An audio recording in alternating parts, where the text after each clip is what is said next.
Aujourd'hui, on prend 5 minutes pour explorer une émotion qui pique un peu là où ça fait mal, c'est la jalousie.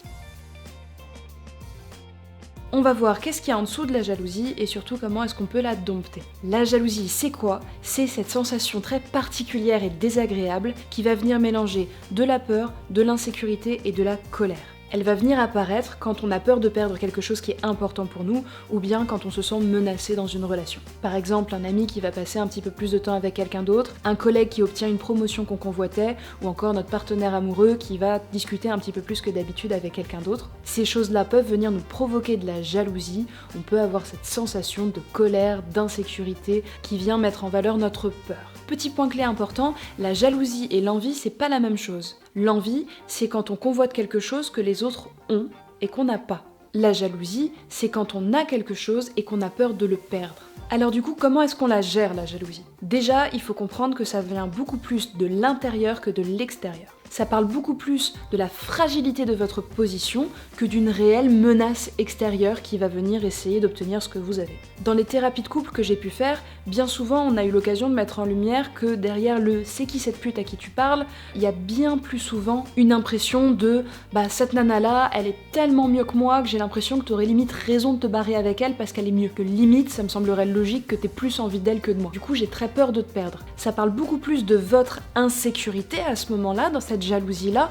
que d'un manque potentiel de loyauté de votre partenaire. Et donc c'est important quand vous avez de la jalousie de pas venir attaquer l'extérieur, puisque c'est rarement l'extérieur qui est en cause, c'est beaucoup plus l'intérieur qui est fragile. Donc comment est-ce qu'on va faire pour pouvoir réussir à dompter notre jalousie, à faire avec elle et à ne pas se laisser envahir? On va déjà commencer par prendre du recul. La jalousie, c'est une émotion, c'est une sensation, c'est une impression, c'est pas une vérité absolue. Et donc, il va falloir essayer de voir si la menace que vous imaginez, elle est réelle ou bien elle est imaginaire. Pour pouvoir faire ça, la deuxième chose, c'est qu'il va falloir apprendre à communiquer. Pour récupérer les informations et savoir si cette menace-là, elle est imaginaire ou pas, il va falloir aller chercher dans le réel des informations, récolter ces informations pour pouvoir mieux comprendre ce qu'il se passe. Et donc, dans une relation, c'est important de réussir à dire un petit peu comment on se sent, comment on vit, sans blâmer l'autre personne. Qu'on ouvre le dialogue pour pouvoir mieux comprendre qu'est-ce qui est vrai et qu'est-ce qui est faux dans cette impression-là.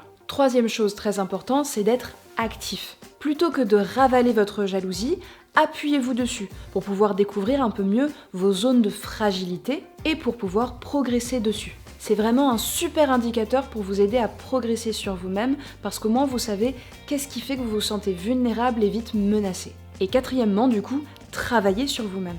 Grâce aux infos que vous avez récupérées avec tout ça, essayez de combler vos vulnérabilités, de devenir meilleur dedans. Ça va améliorer votre estime de vous, ça va vous aider à ne pas aller chercher la validation des autres et vous allez vous sentir de moins en moins jaloux puisque vous allez vous sentir de moins en moins fragile, de moins en moins vulnérable et risquer de moins en moins de perdre les choses que vous avez. Si vous sentez que vous commencez à être un petit peu moins jaloux, c'est un bon signe que vous êtes sur la bonne pente. Et si vous voulez aller dans le détail de comment est-ce qu'on fait bien toutes ces petites étapes-là, alors abonnez-vous à la chaîne parce qu'on a plein de vidéos qui vont vous aider à explorer ça correctement. En attendant, je vous remercie d'avoir regardé cette vidéo et puis je vous dis à tantôt pour la prochaine.